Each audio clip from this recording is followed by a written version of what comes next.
Okay, so thank you. I'm coming to you live from, actually, here's a Safe Sport update for you. I'm coming live from Coach Ulysses' um, room here at the hotel at the Melee Gala, because I'm staying at an Airbnb down the street.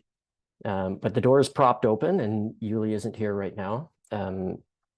So just a heads up on everything. You guys are all my third parties here. So our goal today is to stay on time, or my goal is to stay on time, um, because we have a lot to get through, and I need to get to a training over at the Pan Am Club for all the athletes. So just a reminder that Boxing Canada, of course, is a welcoming community, and some of our Indigenous efforts that we've been going into in working on in the last 2 months are actually coming to fruition. And of course, I want to pay recognition to the National Day of Reconciliation that's coming up on Tuesday next week. For the purpose of today, toutes les présentations vont être en français, en anglais, excuse-moi. Mais s'il y a quelqu'un qui a une question, pose ton question dans la langue de votre choix, and we'll respond as best we possibly can and maybe get back to you later. Okay, so we're going to go through a quick Safe Sport update, talk about some dashboard stuff. We've got our national team plan, which is sort of wrapping up for 2025.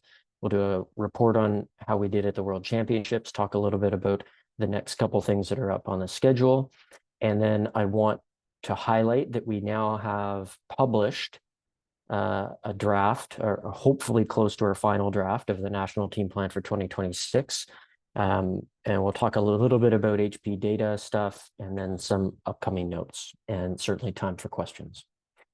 Okay, so just a reminder, the Canadian Safe Sport program has been, our entire Safe Sport structure continues to be updated, but the key takeaway here is in order to participate at nationals, much like back in 2023 at nationals, which Elite Nationals 2023 was Brampton, right? I think, yes.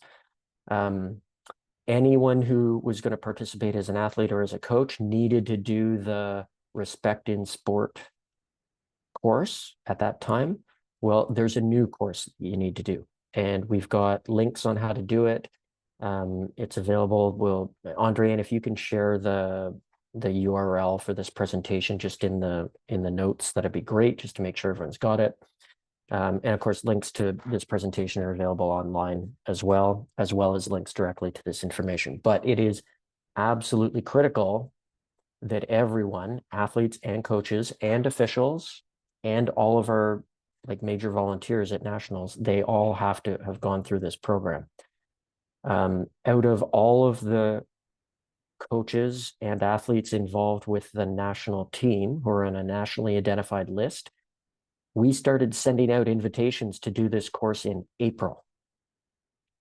And at this point, of that initial list of about 160 individuals, we only had about 50 actually do the course. So we are now in a huge push. Technically, we need to get about 85 who are currently involved in programs before nationals to be up to date on this program. And we're just about to hit that target. Like everyone here who's competing at the Melee Gala, they've all done it. Everyone who went to the World Championships, they've all done it. So we've been slowly building up, but there is going to be probably 200 people who are going to be looking to be here in Winnipeg in November who must have this course done, or they will not participate, and there will be no participation. Like, we will bar you from entry. So if anyone has any questions about this, please don't hesitate to get in touch with us. I will continue putting on sort of a lunch and learn and maybe an evening and learn opportunity where anyone who has difficulty getting through the system can get on a Zoom call with me, and we can walk through the steps. Sorry. No, thank you. Sorry, housekeeping.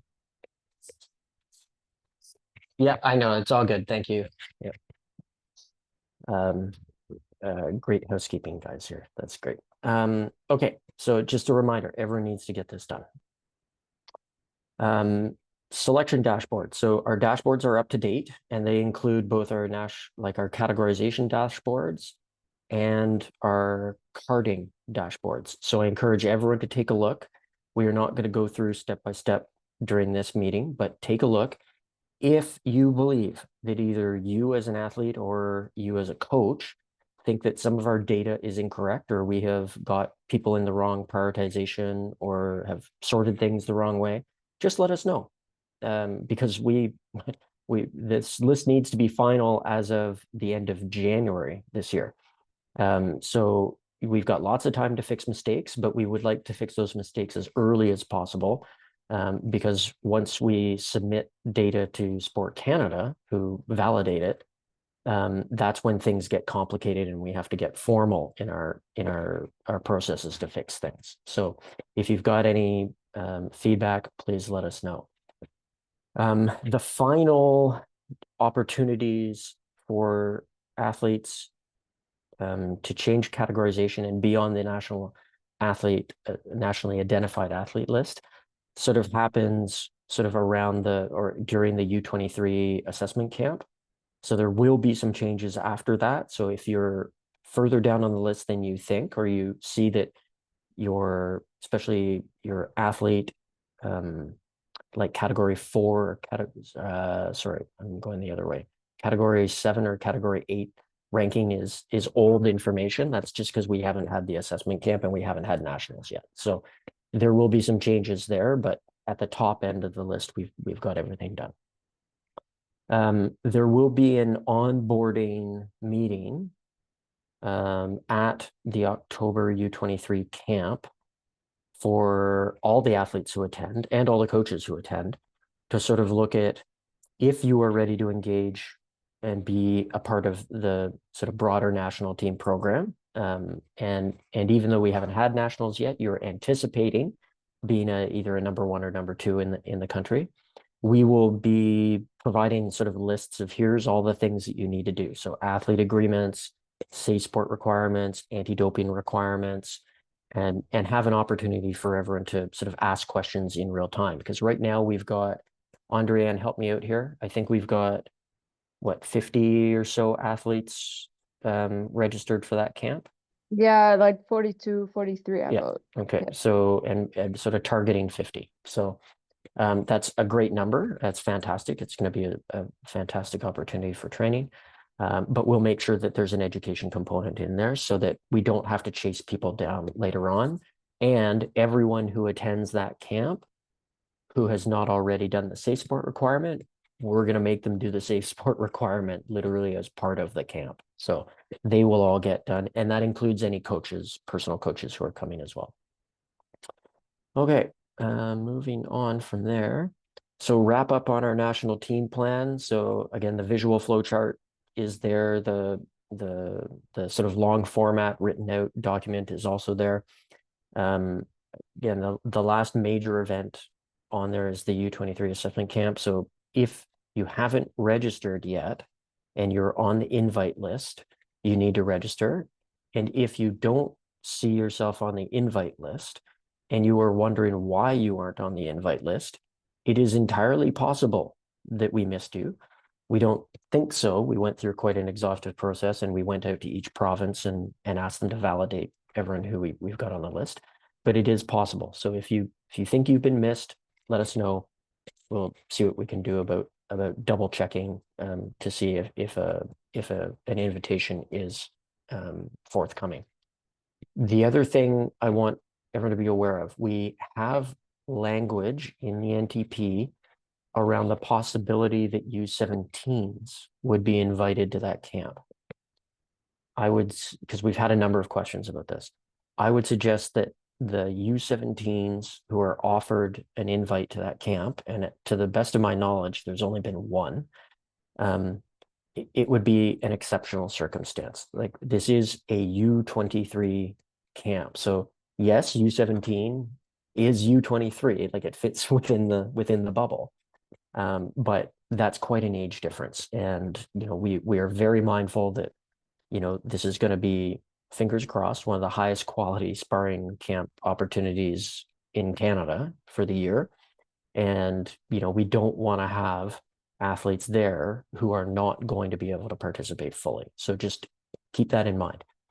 The other thing is we've had so much excitement around the opportunity for younger athletes to come into that camp that I want to acknowledge. That's fantastic. And we want to do something to support that. So there will be a specific U19 and U17 camp in January in preparation for the 2026 season.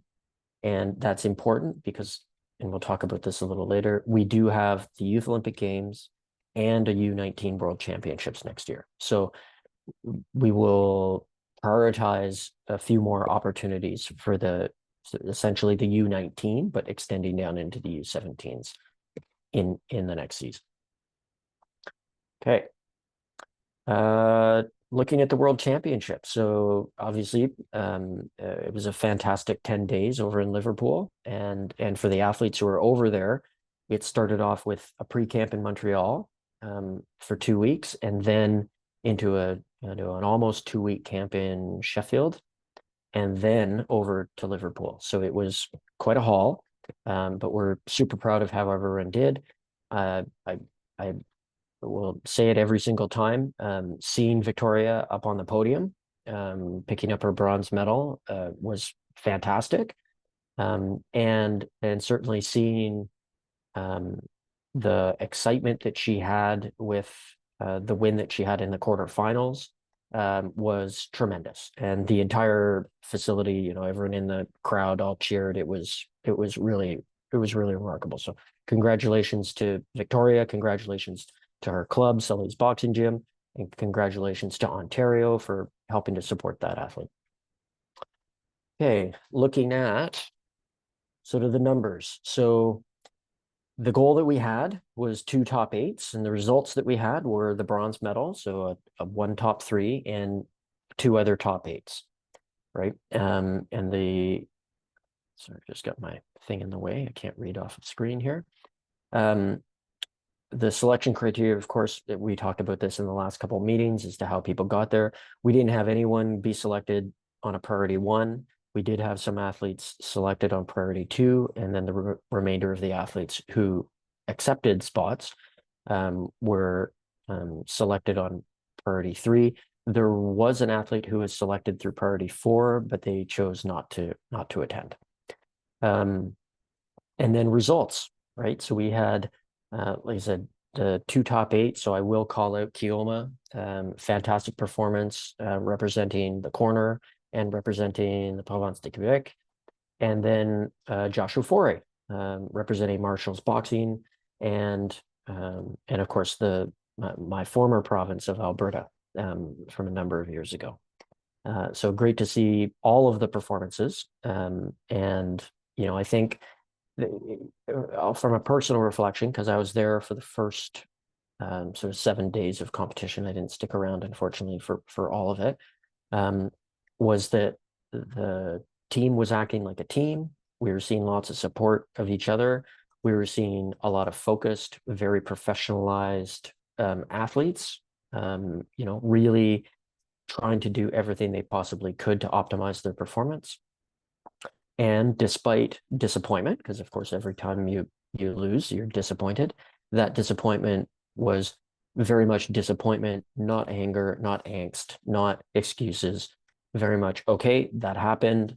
I need some time to process, and then back into what can I do in order to support the team. It was fantastic. And as an outside observer, well, mostly outside observer, being able to see the athletes and the coaches performing at such a high quality level was really exciting. So congratulations to everyone who was there. Okay. We'll move on from there. There we go. So I'm currently in Winnipeg for the Melee Gala tomorrow. So the goals there, just win in a show environment. We've got Team USA here for this event. Looking at how we selected athletes, it was all priority 3 and priority 4 selections. And we did have some change in sort of who we were selecting due to other athletes who were offered positions not accepting them. But we've got Jade, Simran, Karan, Ayan, Gabrielle, and Umar all here. I just saw a number of them down. They were eating a late breakfast this morning as I was coming in. And of course, we've got coaches Dylan and Elissa representing boxing and Boomers Boxing. Brett, I see you're on the call. And of course, Manitoba and Ontario. We should have a streaming link up and publish that up to the web. I don't know, Andrian, maybe you can take some time right after this meeting to see if you can find it. I'll talk to the guys here and see if I can actually find the link. So. Okay, and then our U23 assessment camp, of course, coming up in Montreal at the end of October. So again, we think this will be one of the highest quality opportunities for sparring in Canada this year. So we're really looking forward to it. We've done this camp in previous years as well. We are really looking to assess the performance of these younger athletes through both seeing how they're doing in the training environment during the actual training, and how they're doing skill-wise, technique-wise, and tactically in situations. And so we've got our winning style assessment tool that exists out on the web somewhere. We'll make sure it's highlighted for everyone that we're using to do those assessments. And the assessment reports that come back to each of the athletes and their coaches will be in the same sort of format as the ones that you saw at our elite nationals in Sarnia last year, right? So it's sort of round by round, how did they look? How were they doing in each of the different winning style of play metrics? Our selection criteria for that was quite exhaustive. And again, this is where we see that there's a U17 component that was in there, but it's by invitation only. We did reach out as part of the HPD invitation priority to each of the provinces to say, hey, here's who we're inviting. Does it look like we've missed anyone? And a number of the provinces had said, yeah, we had someone who, was third at U23 nationals or was third in U19. Could we get them into the camp? And, we took a look at it on a case by case basis with each of those. And we're sort of operating on the premise that we're trying to get as many people into the camp as possible. We're not trying to exclude as many people as possible. So coaches who will be there, sort of written out there. We're very happy to have as many personal coaches come as possible, and we will try to keep you as involved as we possibly can.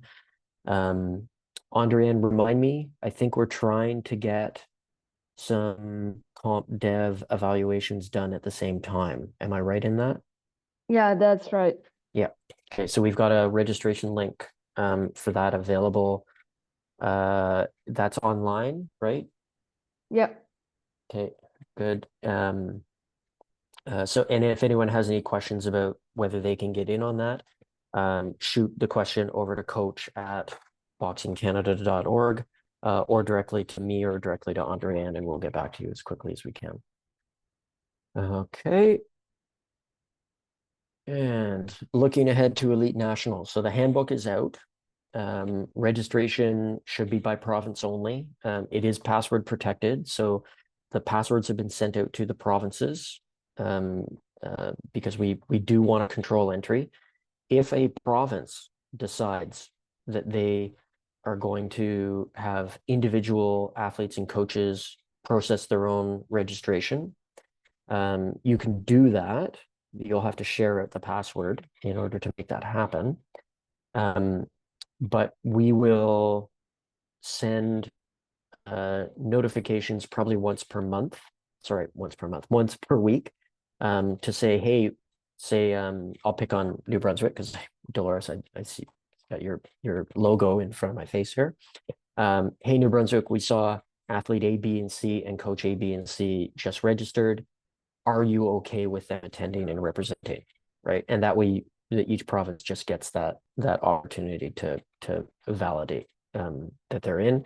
But our preference is that all the registrations be completed sort of through a centralized process. So each province goes and does their registration all at once and pays all at once. Fingers crossed. We know it can't always go that way. And we also understand that, say, for personal coaches, hey, coach, for personal coaches, that you may want to have personal coaches be able to register themselves, whereas your provincial coaches, they might be registered through the provincial process. So there's flexibility both ways, but like I said, when we see registrations come in, we're going to validate those registrations with you.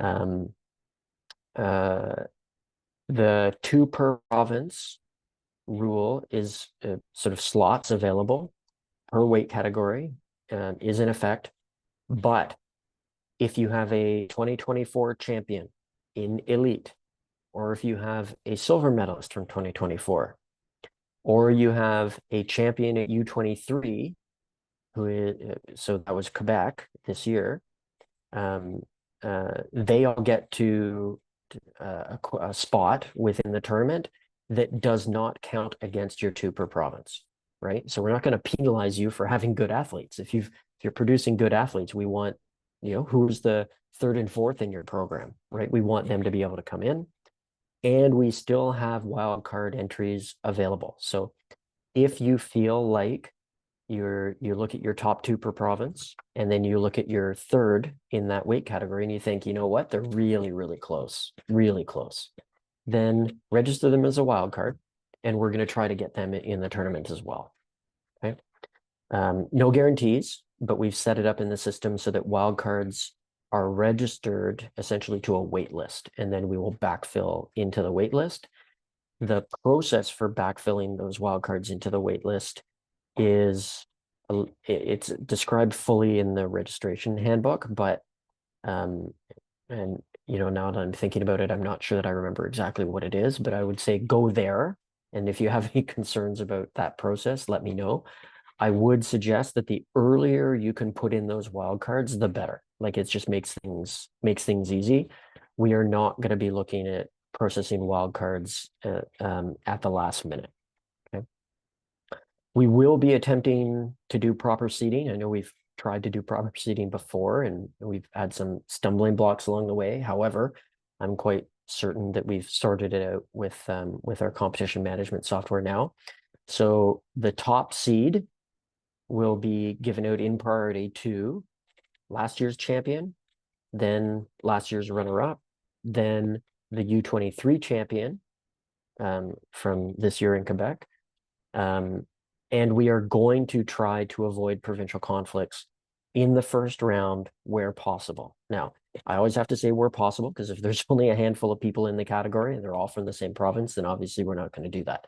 But despite the fact that we want to run a formal tournament, I think it's important that if people are going to travel all the way across the country, that they don't, in the first round, essentially have a club show that well, I could have fought that guy at home. Like, I don't need to go all the way to Winnipeg in order to have a bout against him. Like, I've already had a bout against him or her. So we're going to really try to make sure that happens. We're not guaranteeing anything, but we're going to try. And I think mathematically we can figure it out. And then, of course, the reminder, safe sport. Like, everyone must have that done. And as we see registrations come in, we will be emailing directly to those individuals to say, hey, here's exactly what to do in order to get this done if you haven't already got it done. And I will highlight, because I know we've got some provincial people on the call right now and hopefully watching the recording later. It is so important that you actually put down the email address for the athlete and not just put like info@yourprovince.org or .com. Because it makes it really hard for us to contact the athletes directly if we don't have an email address for them. And the reality is many registrations still seem to come in for regular yearly memberships without emails attached to them, which also needs to end, but that's a different meeting. So, any questions about Elite Nationals? Just I'll pause there for a second, partly so we can get questions and partly so I can get some tea in me.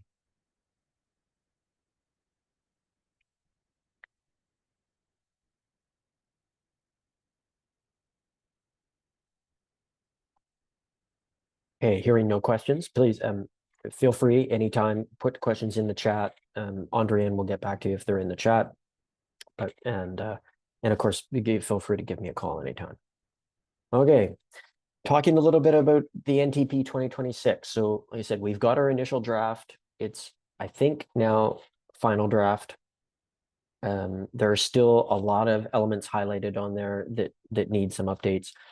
We are missing significant information on the World Boxing World Challenge events. And they are sort of, so you've got your Olympics and World Championships, you've got your World Cups, and then you've got your World Challenges, and then you've got your like open international club shows sort of in that structure.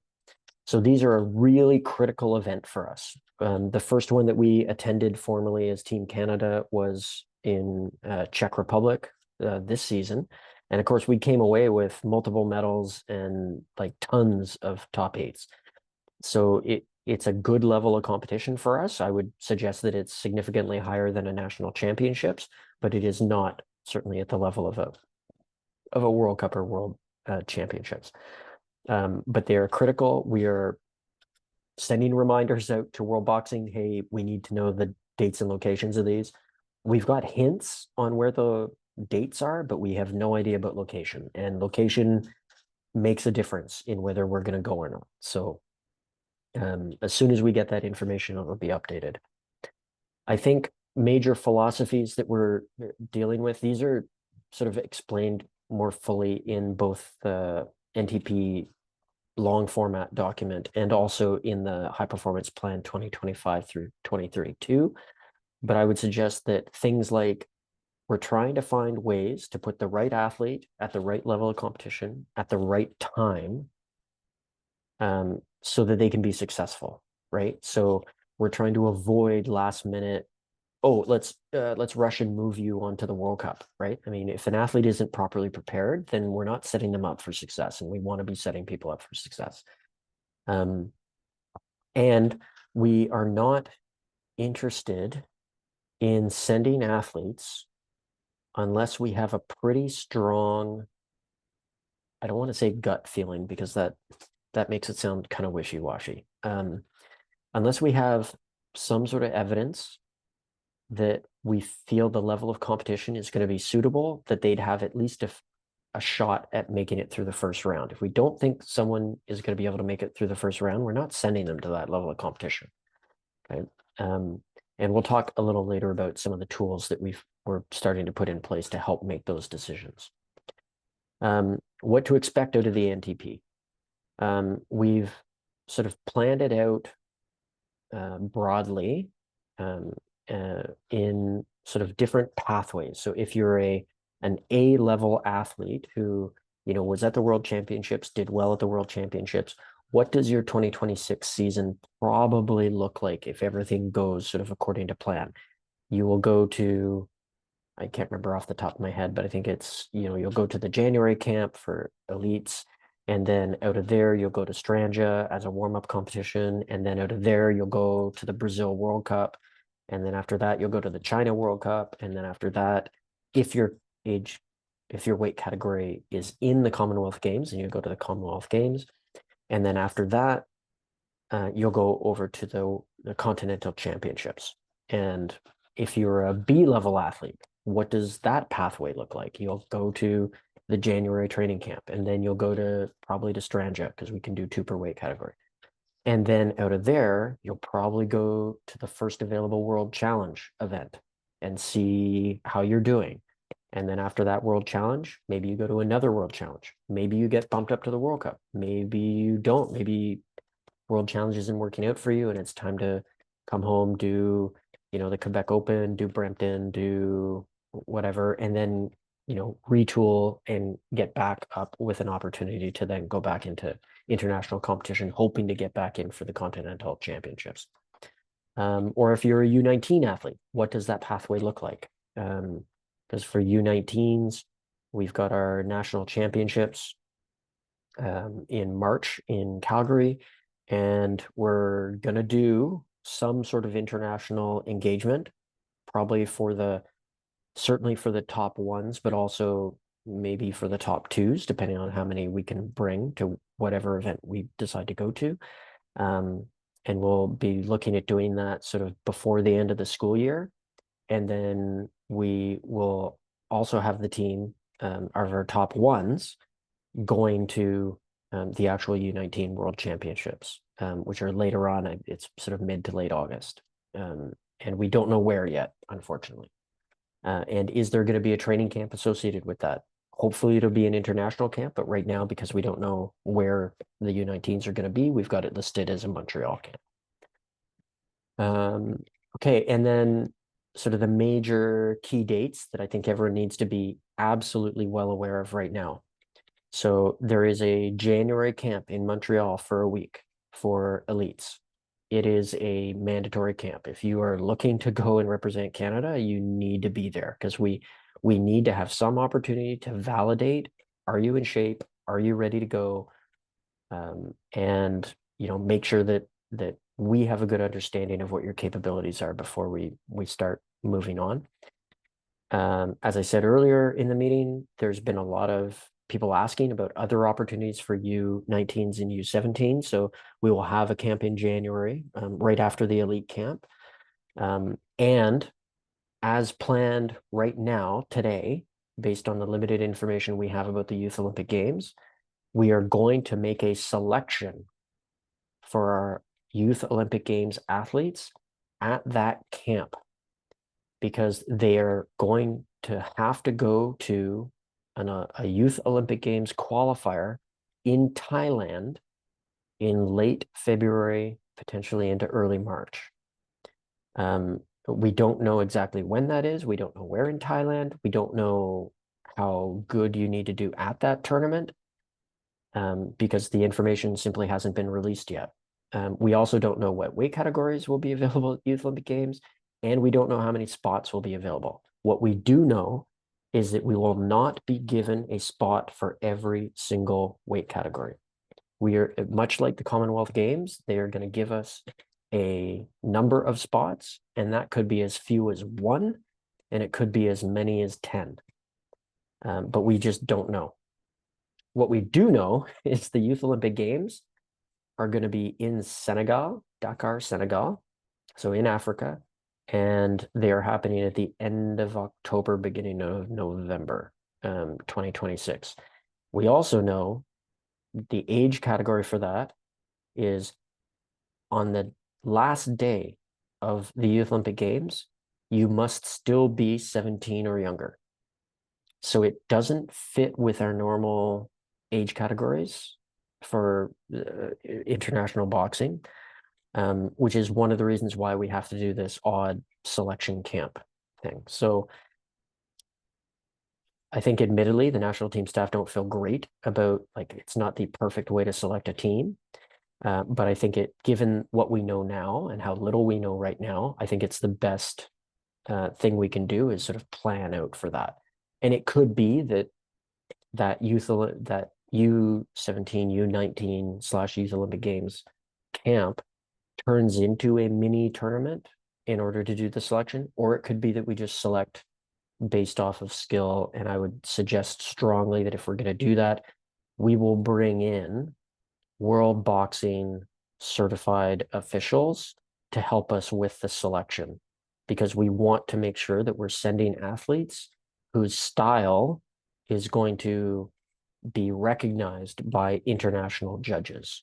We don't want to send people to the Youth Olympic Games who may be super fit and may be crushing it here in Canada, but are going to be out in the first round at the Youth Olympic Games. So, and because everyone has questions about Youth Olympic Games, Youth Olympic Games is a free tour, but the qualifier will not be a free tour. And Thailand, not an easy flight. Relatively cheap to be over there, I would think, but we don't know how long the tournament is going to be, and there's just a lot of things we don't know. So if you have athletes who you think would fit into that Youth Olympic Games age category, again, no older than 17 as of sort of the beginning of November 2026, then certainly reach out we'll put you on a list to make sure that as we get more information, we direct send it to you. But of course, it'll be in all the updates, and we'll update the NTP as we get information. Okay, any questions about NTP stuff? Speculative, of course, for next year. We're hoping to have the final version of well, it's never going to be final, but we should have what we feel is a final-ish version by the end of next week. And we'll be ready to sort of say, like, start planning exactly based on this.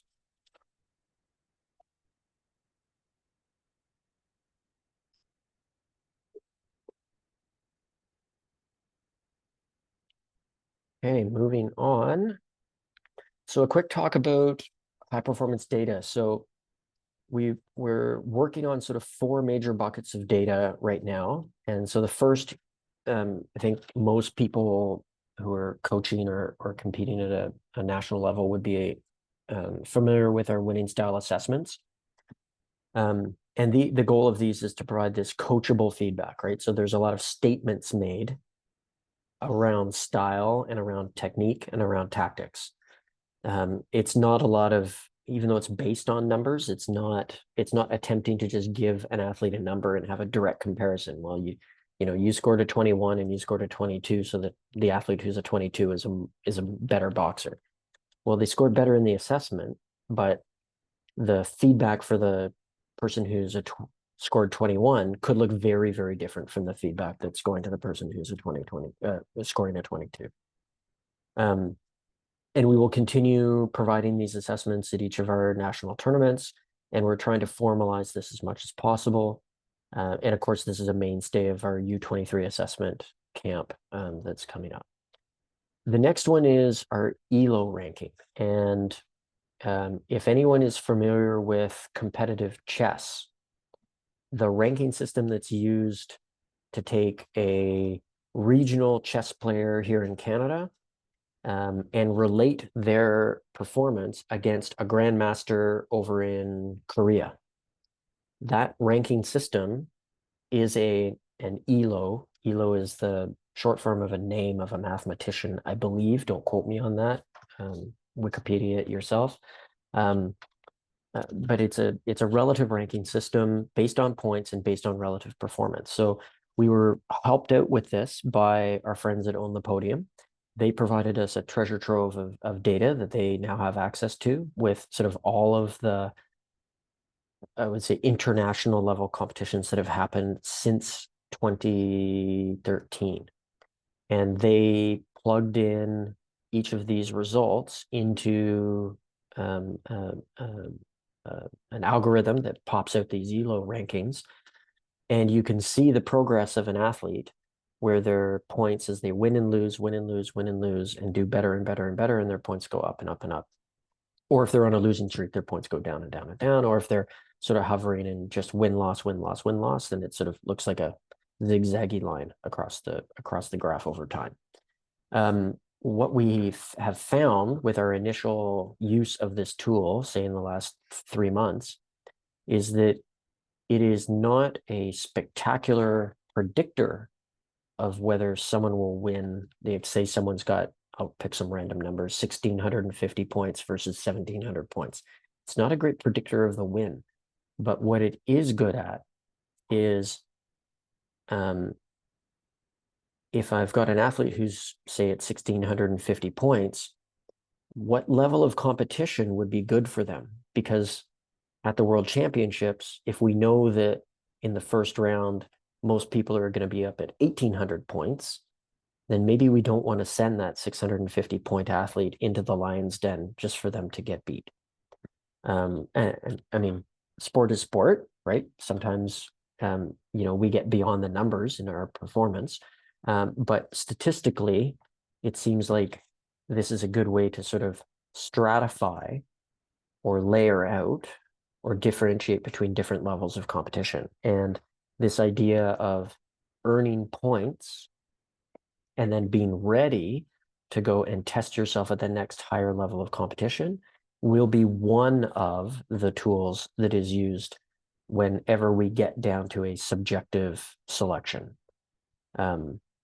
although most of our selection policies right now are based on objective, right? Like, did you meet a, say, top 3 at this level of competition? Did you win a gold medal? Did you make a top 8? Right? We try to minimize the number of subjective things in there.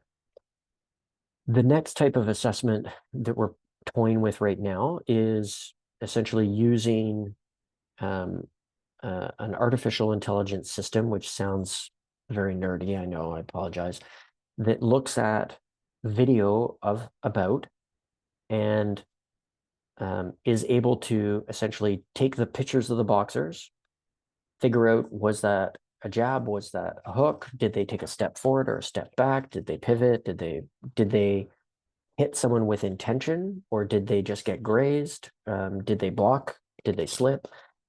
It can start giving us a essentially like a ticker tape listing of everything that just happened in that bout. And with that, we can do things like athlete A against athlete B. Athlete A relied almost exclusively on their jab.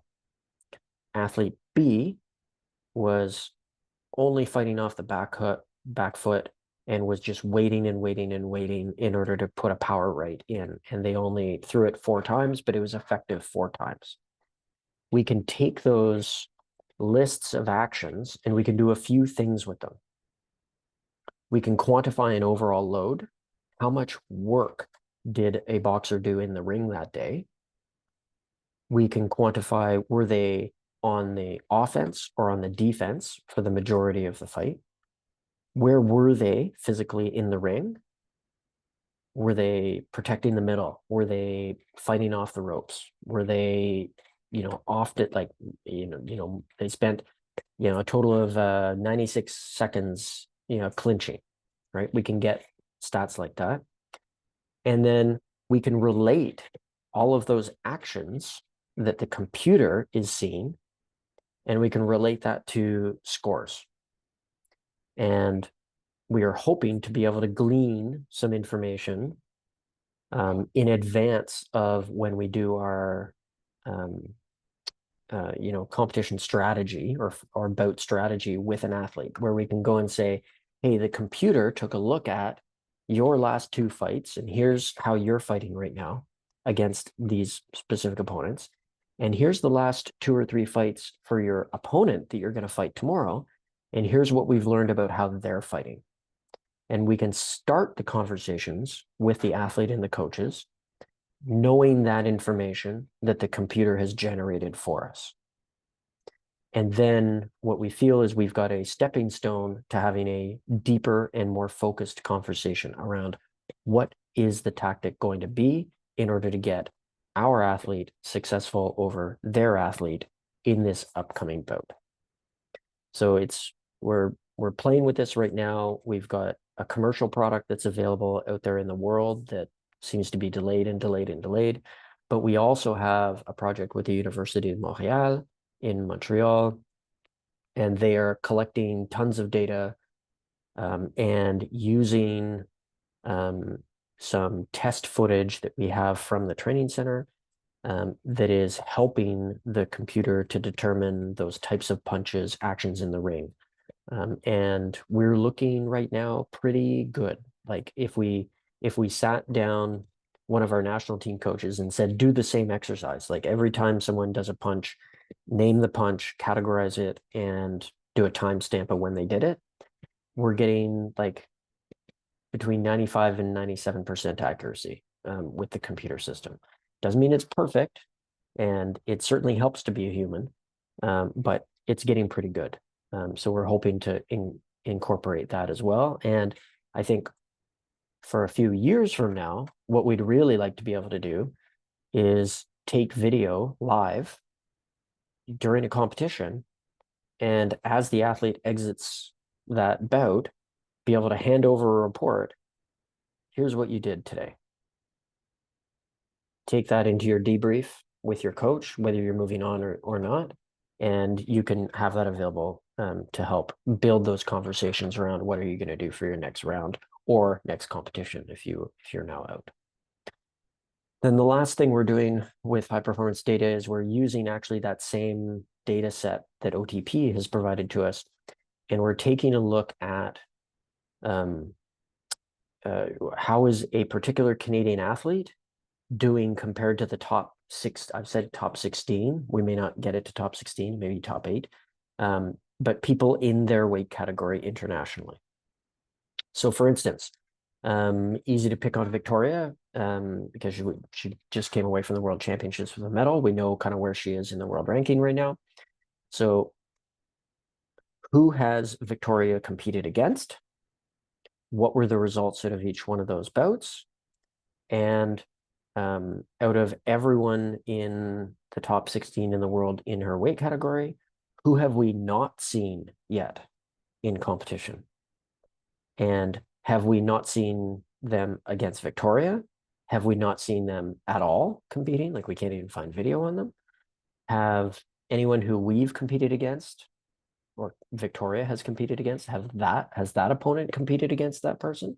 And can we make some inference about whether that relative are they relatively better or worse that we think than Victoria at that point in time, so that we can start making some strategy. And this is critically important when we start talking about setting out goals for our program at especially World Championships, Continentals, Pan Am Games. Because if we know that, say, Victoria has competed against everybody in the field except for these 3 athletes, then, we know, one, we need to expend resources to find out more about those athletes, but also we can say, you know what, if we come up against these 5 or 6 people on that top 16 list, we know we've got a winning strategy. If we come up against these other 4 or 5 people, we don't have any wins against them yet. We need to go and look specifically at what was a winning strategy that other athletes have used against them and build that information out. And if we're trying to be really performant and do really well at international competition, this is the type of planning that we need to have available to us. And as much of this as we can share, especially things like the ELO rankings, the winning style assessments, and the analytical assessments, then we will attempt to share those as best possible. You will probably start to see, fingers crossed, long-term plans. Probably by the end of 2026, we will start publishing a limited form of Canada versus top 16 assessments to say this particular athlete within our program for, say, men's 80 kilo, we know we've got a win over number 1, number 2, number 3, not number 4 in the world. Number 5, we've got a win. Number 6 and number 7, we don't have a win over. So it's a simplified version that we'll be publishing, but we'll be publishing it. And the reason why we're publishing it is because our performance partners at OTP and Sport Canada are interested in making sure we know that information, but also because it's not like this is top secret information. Everyone knows who's how to fight against whom. It's just laying it out in that format is important. And it can be used to help create some strategies, especially for really high performing athletes, to say, look, we need to go to a training camp or go to a tournament that we may not normally have gone to, simply because we know that we're going to have access to this athlete and this athlete and this athlete for whom we don't have a strategy yet. So we can help build out that strategy through attending a World Challenge or a World Cup or a training camp with those athletes. Okay, looking at upcoming dates. So obviously this weekend, Melee Gala, U23 assessment camp coming up, Elite Nationals in Winnipeg, and then into January. And I apologize, we now have dates, but I haven't got them on here. But the national team elite camp, and I haven't broken this out into the junior camp either at this point. I apologize. Those dates are published in the NTP. The elite camp is the earlier week. It's all mid-January, and the U19, U17, and Youth Olympic Games camp is the following week. And then into World Cups and Youth Olympic Game qualifiers and everything else. I do apologize. I need to update some of these. Elite Nationals in Cape Breton that is confirmed. I actually did a site visit with them in late August. Looks fantastic. We're really excited about that. And of course, highlighting, we do know, and I really apologize. We actually have the registration package ready for Canada Cup and U17, U19, U23 nationals in 2026. Like all that is actually out. So as soon as I get off, I'll make sure that I've updated this calendar for everyone. Any questions about upcoming stuff on the calendar?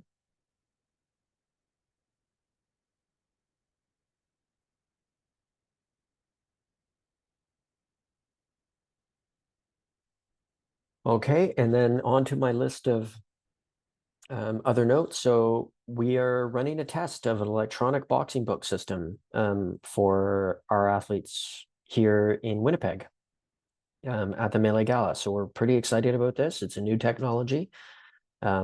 If this test goes reasonably well, we are going to look at doing other tests, tests only during the 2026 season. And all these tests will be run sort of in electronic books will be run in parallel with paper books, right? So we're not gonna test out a major tournament on electronic books and just have it someone unplug a cable or Wi-Fi go down or something happen and it all goes to hell. But we're really interested in this space and seeing what we can do in order to not have paper books anymore.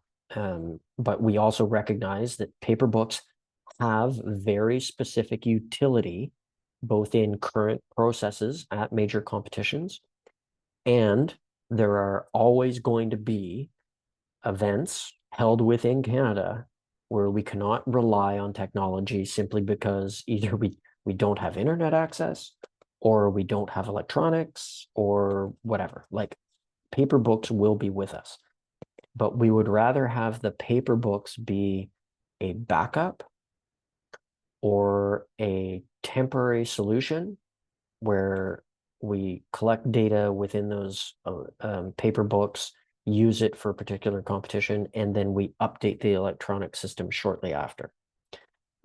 Because I mean, even it was Wednesday, I was over at Rival Boxing picking up some new equipment that they've donated to the National Training Center. And a former national team athlete from many, many years ago. He's probably in his, I don't want to call him out, I apologize, in his 50s or 60s. Said, hey, does Boxing Canada have any records? Like, I don't know where my book was. I'd really like to just have my old boxing book.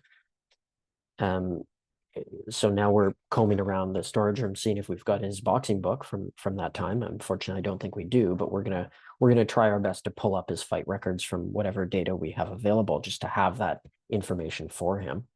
But if we were using electronic books as a primary source for data, then we would have access to all of this. And one of the other benefits would be, as bouts happen at lower levels, even sub-provincial level, we would be able to incorporate that data into that ELO ranking system. So we'd be able to take, in theory, an athlete who's 13, 14 years old, has just gone through 2 or 3 bouts, and based on who they boxed against, and who their opponents box against, and who their opponents box against, and who their opponents box against, and theirs and theirs and theirs and theirs and theirs, we would be able to provide a not entirely meaningful, but mathematically sound ranking within the world, in theory. And I'd really like to start having that available, mostly as a curiosity, but over time to be able to help provinces, coaches, the national team make decisions around what would be appropriate levels of competition for those athletes. And obviously, the younger you get and the lower level you get, the more random the data becomes, but it's another tool that would be very, very helpful. Reminding people about member renewals, right? So we're into, well, now almost a month into our renewal schedule. Andrian, help me out. How many books did or how many memberships did we send out this week? It was like 300, wasn't it? Something like that. Yeah. Yeah, it was a lot. And that's great. We would really like to see every one of our competitive members renew their or purchase their 2026 membership before January 1st. One, it makes things way less complicated knowing that everyone's in the system right away. And two, there are a number of provinces, and I know Ontario is certainly on the call right now, but Ontario has been leading this with this idea of you need to have your membership for 90 days before you do your first sparring or your first bout in competition. We are a big supporter at the national office of this policy. We think it's sound, and we are anxious to see how this experiment goes because we will continue pushing to make this a national thing going forward. But we want to see how it goes with our largest province first, and then we'll see if we need to make some modifications. But we think it's super important. We think it provides risk management. It provides a more stable source of revenue for the provinces and the NSO, because when we know what we've got the money, then we know what we can spend it on. It's a lot easier to execute our budgets. And it brings us in line with how other sports work, right? If you join a track club, you don't only pay for your membership when you go to your first race, right? You pay for your membership up front when you when you join a fitness club, right? When you join Planet Fitness, you don't pay the first time you use the squat rack, right? You pay up front, right? So that services can be provided in a timely and quality manner. Okay, training logs. For the athletes who are on the nationally identified list, we have seen a really, really poor adherence to training logs, certainly over the summer, and I haven't seen that improve. It is not a surprise to me that this has happened. However, it is still disappointing. And if you are a serious athlete and you are not able to simply record how many hours that you've been training during a week, I would suggest that we need to readjust what we think about high performance and what our goals should be. Adherence to training logs by our centralized national team athletes is almost 100%. Our decentralized but high-level national team athletes is hovering around 90%. Like, it's pretty good. And then when we get down to the nationally identified list, at the bottom end of that list, there are some athletes who, put in one or two records back in February and have never done it again. And that doesn't mean we don't think that you're training. It just means we have a really hard time trying to figure out what kind of fitness level you're going to have coming into any possible national team activities or coming into camps, right? So it's always a pleasant surprise when it looks like you've been training when you come in, but it would be much easier if we actually had a record of that. So we started this experiment for this season. We are going to continue with this going forward because having some sort of understanding about how much training and what intensity levels people are doing nationwide and from a large base of athletes is important because no one seems to have this information in boxing. And we will be publishing it at the end of the year to sort of anonymized, but sort of generally like, a 17-year-old athlete, this is how many hours they were doing. 23-year-old athlete, this is how many hours they were doing. We're going to have that information published, available for everybody, because I think it's important that everyone understands just how much work is being done by people who are successful at the top end of our program. And I think there is a pretty big gap between what people think they're doing for training and what the effective athletes who are winning medals internationally are actually doing. So we're looking forward to getting that published. Like I said, we need to wrap up the year in order to do it, but that'll be coming out in late December, early January. Strength training program. if your club or you is looking for a strength training program, we do have that available. It's the strength training program directly that our centralized national team athletes are using. You get a team builder account, so it gives you the program, and it's free to modify, make accommodations and adjustments as fit. And clubs can buy it strictly, so like one license, and then have that available for every single program that's running in their club. Obviously you're going to modify it, but even just as inspiration for how can I modify my strength and conditioning for my youth group, and then my master's athletes, and my competitive athletes who are in a U19 program, right? Like, it can be a starting point to say, oh, okay, well, we're not going to do exactly what the national team's doing, but I really like these exercises. Let's incorporate those in and have an idea. So anyone who's interested in that, it's available up on our website through our web store. And recordings of meetings. So just a reminder, all meetings, so our high performance updates, which of course happen regularly, our PTSO updates, which are happening 3 times a year, and our officials updates, which we've been negligent with, but we're trying to get one happening. It was supposed to happen September, but with World Championships and so many of our officials going to the World Championships, we weren't able to do one. But it will be coming up in October, and then a separate update specifically around coaching programs. So that will be scheduled for November this year, and again 3 per year. So every 4 months for the PTSO officials and coaching programs, and then monthly for high performance. So those are all recordings of those are all available on our YouTube channel. Don't bother liking. We get so few views that it doesn't make a difference, but please, if you can, subscribe so that you can see and get a notification when a new meeting is coming up. And of course, we're hoping to be putting up all of our live recordings from the National Training Center. So now that the athletes are back from the World Championships, those live practices will be up once per week.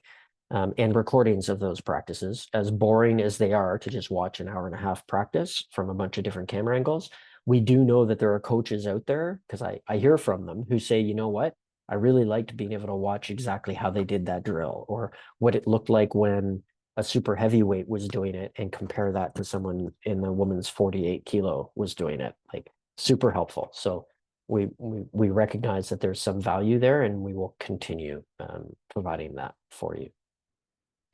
Okay, if there are any questions.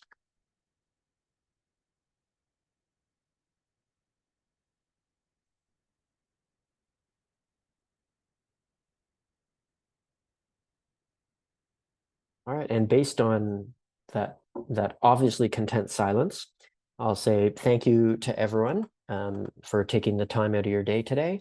Do look online later today, because we'll have the streaming link available for the competition tomorrow night here in Winnipeg against the US, where it's going to be a great opportunity. And if I don't hear from you, I'll see you at the next meeting, which will be towards I've got it here, 23rd and 24th of October are the next